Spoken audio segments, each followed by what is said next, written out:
எங்கே இருக்க வேண்டும் என்று விரும்புகிறீர்களோ அங்கே இருங்கள். அதற்கான முயற்சியில் ஈடுபடுங்கள். ஒன்றும் இல்லை, பர்வீன் சுல்தானா மேடம் பேச வராங்க. ஃபர்ஸ்ட் ரோல உட்காந்துட்டு அவங்க பேச்சு கேட்கணும். முடிவு செஞ்சுருப்பாங்க. முடிவு செஞ்சவங்க உட்காந்து கேட்டுட்டு இருக்காங்க. முடிவு செஞ்சாங்க, பிளான் பண்ணலை, நின்றுட்டு இருக்காங்க. எங்கே இருக்க விரும்புகிறீர்களோ அங்கே இருங்கள். அதற்கு பிளான் பண்ணுங்க, அதை எக்ஸிக்யூட் பண்ணுங்க. வாழ்க்கை ரொம்ப விசித்திரமானது. வாசிக்கின்ற பொழுதுதான் கிடைக்குது. காத்திருந்து 3 மணி 4 மணியிலிருந்து காத்திருந்து உட்கார்ந்து இருந்தோம்ல, உங்களுக்கு கிடைக்காத முன்னுரிமை முன்னால் உட்கார்ந்து கேட்பதற்கு இவர்களுக்கு கிடைச்சிருக்கு, லேட்டா வந்தவன். வாழ்க்கை விசித்திரமானது. எப்பொழுது எது கொடுக்கும் என்று தெரியாது. உங்கள் தீவிரத்தன்மையில் அக்கறையுடன் இருங்கள், அது உங்கள் கைக்கு வரும். சுவாமி விவேகானந்தர் சொல்கிறார், தீவிரத்தன்மைக்கு பெயர்தான் பக்தி. எதுவாக இருந்தாலும் தீவிரத்தன்மையுடன் இருங்கள். கள்ளம் பெருசா காவல் பெருசாங்க? உண்மையா சொன்னா கள்ளம் தாங்க பெருசு. ஏன் தெரியுமா? எவ்வளவு காவல் காத்துக்கோங்க, கள்ளம் நிகழ்ந்து கொண்டே இருக்கிறது. எனக்கு மிகப்பெரிய அறிவை தருகிறான் வள்ளுவன். சிறை காக்கும் காப்பு எவன் செய்யும், மகளிர் நிறை காக்கும் காப்பே தலை. எந்த காவலாலும் ஒரு பெண்ணை நீங்கள் பாதுகாப்பாக இருத்தி வைத்து விட முடியாது. அவள் ஆழ் மனதில் இருக்கக்கூடிய திண்மைதான் அவளை காக்கும் என்ற வார்த்தை இருக்கு இல்லையா, எனக்கு சில வெளிச்சங்களை தருகிறது. எங்கே இருக்க விரும்புகிறீர்களோ அங்கே இருங்கள். இந்த பிள்ளை இருக்கால கபிலா, நான் 12 வயதிலிருந்து பார்க்கிறேன். பேச்சு போட்டிக்கு வருவா, அம்மா கூட்டிட்டு வருவாங்க, மனனம் செய்து பேசுவாள். பரிசு அவளுக்கு கிடைக்காது. பல நேரங்களில் தேர்ச்சி பெறுவாள், ஆனால் பரிசு வராது. ஆனால் அவர்கள் தாயார் ஒருபோதும் எங்களை பார்த்து ஏன் என் பிள்ளைக்கு பரிசு கிடைக்கவில்லை என்று சொல்லாமல், உன்னை விட அவள் சிறப்பாக பேசியிருக்கிறாள், அதை கவனித்துக்கொள், அடுத்ததாக வருகின்ற பொழுது அந்த கவனத்தோடு பேசு என்று சொல்லி சொல்லி வளர்த்ததனால் முதல் பரிசு பெற்றவள் இன்றைக்கு என்னோடு மேடையில் இல்லை, தேர்ச்சி பெற்றவள் வந்து உட்கார்ந்திருக்கிறாள். எங்கே இருக்க விரும்புகிறாயோ அங்கே இரு. அதற்கென்று வழி இருக்கு. எதுவும் தடை கிடையாது. அறிவும் முயற்சியும் தான். இந்த அறிவும் முயற்சியும் கொண்டு எங்கே இருக்க விரும்புகிறீர்களோ அங்கே இருங்கள். தியானம் செய்து கொண்டிருக்கக்கூடிய புத்தனை பற்றி 2 கவிதைகள் வாசித்தேன். அந்த 2 கவிதைகளையும் சொல்றேன், எப்படி புரிஞ்சுக்கிறீங்களோ புரிஞ்சுக்கோங்க. ஏனென்றால் யார் கருத்து சொன்னாலும் அது நாம் வாழ்க்கைக்கு உதவ போவதில்லை. வாழ்க்கைக்கு ஏற்றது போல் அதை நாம் பயன்படுத்தினால் ஒழிய. எனக்கு இருக்கக்கூடிய வாழ்க்கை சூழல் உங்களுக்கு கிடையாது, அதனால் நான் எந்த அறிவுரையும் உங்களுக்கு தந்துவிட முடியாது. சிற்பி செதுக்கிய உளியின் சத்தம் புத்தனின் தியானத்தை கலைக்கவே இல்லை. உதிர்ந்து போன போதி மரம் துளிர்க்கவே இல்லை, எழுந்து போய்விட்டான் புத்தன். அப்படி என்றால் புத்தகங்கள் அமைதியாகத்தான் இருக்கின்றன, அவற்றை புத்தன் தான் போதி மரமாக மாற்றுகிறான். அவை அரச மரமாகத்தான் கிடக்கின்றன. அதை வாசிக்கின்ற பொழுது எனக்கு அது போதி மரமாக மாற்றப்படுகிறது. எதற்காக நீங்கள் நினைவு கூறப்பட விரும்புகிறீர்கள்? இறந்தால் நீர்கில் மூழ்கி நினைவொழிவார்கள். 3 நாள். இந்த பெண்கள் இருக்கீங்கல்ல, இந்த 50 வயசு தாண்டி எவ்வளவு துக்கமும் துயரத்தோடும் இருக்கிறீர்கள். உங்கள் வாழ்க்கையின் துக்கத்திற்கான ரகசியம் சொல்லவா? இன்றைக்கு விடுதலை செய்கிறேன் உங்களை. நான் இல்லைன்னா என் வீட்டில் எதுவுமே நடக்காது. கம்முன்னு இரு, எல்லாம் நடக்கும். இந்த கம்முன்னு இருக்கிறதே இல்லை, நாம் எல்லாத்தையும் போட்டு தலையில் போட்டுக்கிறது. உங்களுக்கென்று நேரம் ஒதுக்குங்கள். இந்த உலகத்திலேயே அற்புதமான விஷயம் என்று ஒன்று சொல்லவா? எதற்காக நீங்கள் நிறைவு கூறப்பட விரும்புகிறீர்கள் என்ற கேள்வியை கேட்டேன். நான் ரொம்ப காத்திரமான 3வது விஷயத்தை உங்கள் மனதில் ஆழமாக விதைத்து விட்டு போகிறேன். நாங்க ஒரு நாட்டுக்கு போயிருந்தோம், வெளிநாட்டுக்கு. உண்மையா சொல்லட்டுமா, மனம் திறந்து சொல்றேன். பேச்சாளரா இருக்கிறது பெரும் பாக்கியமா, கேட்பாளரா இருக்கிறது பெரும் பாக்கியமானா கேட்பாளரா இருக்கிறது தான் பெரும் பாக்கியம். ஏனென்றால் பேச்சாளருக்கு மதிப்பூதியம் கிடைக்கும், பயணம் கிடைக்கும், செல்வாக்கு கிடைக்கும், அனுபவங்கள் கிடைக்கும். கேட்பவர்களுக்கு இல்லை.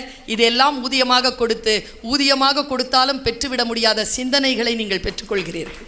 தஞ்சாவூர் புத்தக திருவிழாவில் பேசிக்கிட்டே இருக்கிற ஒரு பேரறிஞனின் வாக்குமூலம், இதுவரைக்கும் நீ எந்த புத்தகத்தையும் காசு கொடுத்து வாங்கியதே இல்லை.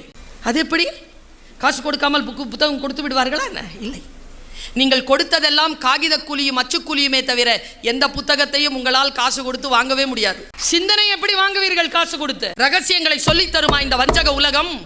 எவனோ ஒருவன் பேரறிவாளன் புத்தகத்தில் எழுதி வைத்து விட்டு போய்விடுகிறான், முடிந்தால் தேடி படித்துக்கொள் என்று.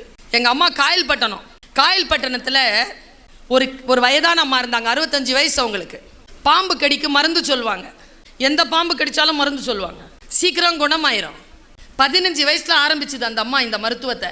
65 வயசு வரைக்கும் பண்ணுச்சு. 50 வருஷம் பாம்புங்கெல்லாம் பார்த்துக்கிட்டே இருந்துச்சு. எதை போட்டாலும் கடிச்சாலும் சொல்லிடுது. 50 வருஷம் பார்த்துட்டு இருந்த பாம்புகளில் ஒன்று கிளவிய கடிச்சிருச்சு. கிளவி கீழே கிடக்குது, வாயிலாம் நொற. என்ன ஆச்சு பாட்டி? பாம்பு கடிச்சிருச்சா? என்ன பாம்பு கடிச்சது பாட்டி சொல்லு, மருந்து எடுத்து கொடுக்குறோம். மருந்து சொல்லு பாட்டி, பாம்பு பேரை சொல்லு, மருந்து சொல்லு. கட்டு வீரியனா, கண்ணாடி வீரியனா, மருந்து சொல்லு பாட்டி. அது ரகசியம் சொல்லிட்டு செத்துருச்சு பாட்டி.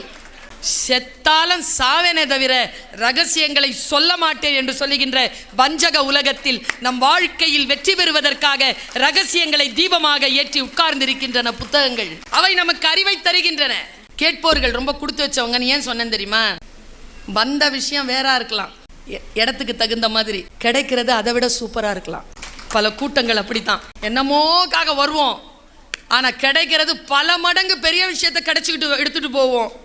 நாங்க பேசுறதுக்கு தான் போனோம், பேசி முடிச்சுட்டு உட்காந்துருக்கோம் ஹூஸ்டன்ல. லஞ்ச் டேபிள்ல ஒரு பெரியவர் என்கிட்ட ஒரு 2 வார்த்தை சொன்னார். அவர் சொல்றார், பர்வீன், நான் சந்திப்பதை விட நீ அதிகமான நபர்களை சந்திக்கிறாய். போகின்ற இடங்கள் எல்லாம் ரெக்கார்ட் ஆகுதோ இல்லையோ, போற இடமெல்லாம் இந்த 2 விஷயத்த சொல்றியா சொல்லுங்க. சொன்னார், ஃபர்ஸ்ட் சொன்னார், நமக்கு அடுத்தவங்களுக்கு என்ன செய்யணும்னு தெரியுதுங்க, நம்ம படிக்கணும் சம்பாதிக்கணும்னு தெரியுது. ஆனால் இந்த வாழ்க்கை இருக்குல்ல, இந்த உடல், இந்த மண், நமக்கு இருக்கிற அறிவு, நம்ம மனசுக்கான மகிழ்ச்சி, இதை எப்படி நிர்வகிக்கிறதுன்னு தெரியறதே இல்லையாங்க. இதை வச்சுக்கிட்டு என்ன பண்ணுறதுன்னு பல பேருக்கு தெரிறதே இல்லை. இதை வச்சுக்கிட்டு என்ன பண்ணுறதுன்னு யோசி. பெரிய விஷயமா பட்டுச்சுங்க. ஏன் தெரியுமா இதை நான் சொல்கிறேன்? இதில் முதியவர்கள் யாரேனும் இருந்தால் அவர்களுக்கான செய்தியும் இது.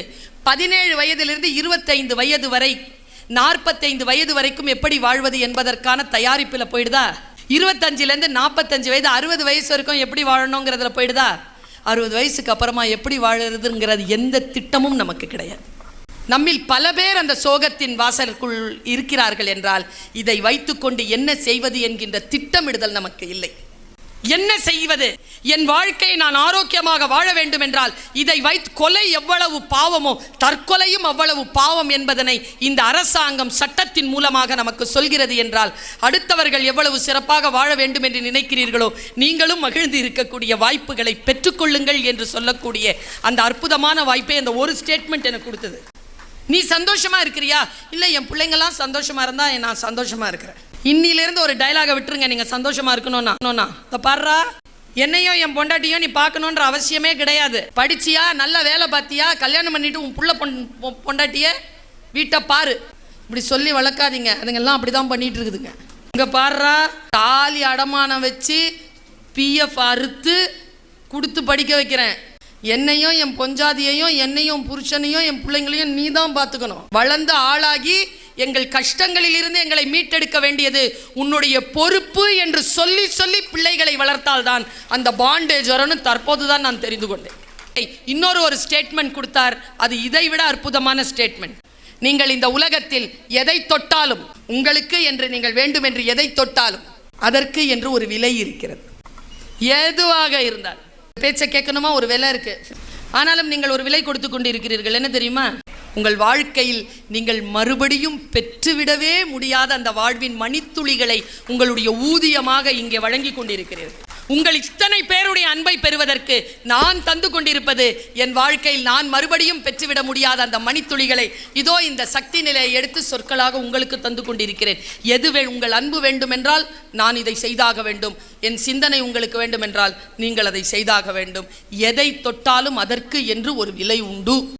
எல்லாம் பணத்தால் நிர்ணயிக்கப்படுவதே இல்லை. காதலிக்கிறீர்களா, அதற்கென்று விலை உண்டு. திருமணம் செய்து கொள்ள வேண்டுமா, விலை உண்டு. மண்டபம் பிடிக்கிறதோ, சாப்பாடு போடுறதோ, நகை நட்டு வாங்குறதோ இல்லை. To maintain the family, to have responsibility on children, இதெல்லாம் இருந்த குழந்தை வேண்டுமா, யூ ஹேவ் டு பே. அந்த பேமெண்ட்றது not in terms of money. அதற்கான வழிகளை, அதற்கான தியாகங்களை செய்யாமல் இன்றைக்கு பிள்ளைகளை வளர்த்து விட முடியுமா? அதனால் தான் இன்றைய ஜெனரேஷன் நிறைய கல்யாணமே பண்ணிக்க மாட்டேங்குது. எதுக்கு அந்த பொறுப்பு என்று தள்ளி போடக்கூடிய ஒரு சமூகத்தை நாம் பெற்றுவிட்டதற்கு என்ன காரணம்? they don't want to take responsibility. Responsibility is the payment. பொறுப்பு தான் பேமெண்ட் என்று எனக்கு இந்த அனுபவம் எனக்கு சொல்லித் தருகிறது. நம்முடைய வாழ்க்கையில் நாம் எதையெல்லாம் செய்ய வேண்டும் என்று நினைக்கிறோமோ அதையெல்லாம் செய்வதற்கான மன துணிச்சல், வாழ்க்கையில் திட்டங்கள் நமக்கு இருக்கா? நான் இங்க இருக்கிற எல்லாரையும் சேர்த்து நான் ஒரு விஷயத்த சொல்றேன். கவனம். ஒரு வினாடி கவனம் சிதறனா தான் உயிர் போகுது. கவனத்தோடு எப்படி இருப்பது, கவனத்தை எங்க வச்சிருக்கிற அப்படிம்பாங்க. கவனம் இருக்கிறதா? நமக்கு தியான மனம் படைத்தவர்களுக்கு கவனம் இருக்கும். தியானம் என்பது ரொம்ப பெரிய விஷயம்லாம் இல்லை. வேதாத்திரி மகரிஷி சொல்கிறார், சமைக்கின்ற பொழுது உப்பள்ளி போடுகின்றோமே, உப்பள்ளி போடுகின்ற பொழுது இருக்கக்கூடிய மனநிலைக்கு பேர் தான் தியான புள்ளி. எங்கேயுமே செதறாத, அங்கே நிற்கும். செதறிச்சுன்னா அளவு மாறிடும், ருசி மாறிடும். ஜெயிச்சுக்கிட்டே போறது தான் ஸ்ட்ராட்டஜி. உன்னை நீ ஜெயிச்சுக்கிட்டே போ. யார் போலவும் இருக்க வேண்டிய அவசியமே கிடையாது. எனர்ஜியினுடைய ஹையஸ்ட்ல இருக்கணும். நான் இந்த கவனம் அப்படின்ற சொல் இருக்குல்ல, நான் ஏதேனும் ஒன்றை உங்களுக்கு விதைத்தால் நீங்கள் கவனத்துடன் இருக்கிறீர்கள் என்றால் அது விதை பொருளாகிறது, இல்லை என்றால் அது புதைக்குழியில் போகிறது. கவனச்சிதறல் போல வாழ்க்கையில் மிகப்பெரிய விபத்துகள் ஏற்படுத்துகின்ற விஷயம் வேறு கிடையாது. சமீபத்தில் நான் ஒரு புத்தகத்தை வாசித்துக் கொண்டிருந்தேன். அந்த புத்தகம் ஒரு கருப்பின சகோதரன் எழுதிய புத்தகம். அந்த கருப்பின சகோதரன் தன் புத்தகத்தின் தொடக்கத்தில் இப்படி சொல்லித்தான் என்னை அந்த புத்தகத்தின் பக்கம் இழுத்தான். உன் பேரனின் மகன் வாகனங்கள் இன்றி தெருவில் நடப்பான். பெருஞ்சாபம். அது எப்படி என் பேரனின் மகன் வாகனமின்றி தெருவில் நடப்பான்? நான் தான் செல்வ செழிப்போடு இருக்கிறேனே. என் செல்வம் என் மகனுக்கும், அவன் செல்வன் அவன் மகனுக்கும், அவன் செல்வன் அவன் மகனுக்கும் போகும் தானே? கிடையாதாம். சிரமமான சூழல் வலிமையான மனிதனை உருவாக்கும். வலிமையான மனிதன் வசதியான சூழல்களை உருவாக்குவான். வசதியான சூழல் வலுவற்ற மனிதனை உருவாக்கும்.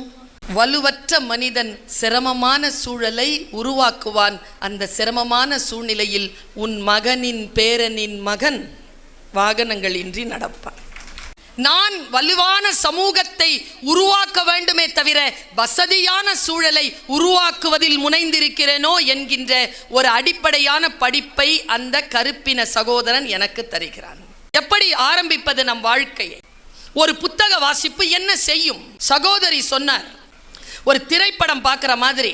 அது ஒரு ரிட்டன் வெர்ஷன். ஒரு திரைப்படத்தினுடைய ரிட்டன் வெர்ஷன் தான் சிறுகதை. சினிமா பார்த்தீங்கன்னு வச்சுக்கோங்களேன், கற்பனை ஓடாது. அவர் என்ன காட்டுறாரோ அதை பார்த்துட்டு சரி தப்புன்னு சொல்லிட்டு வந்துடுவோம்.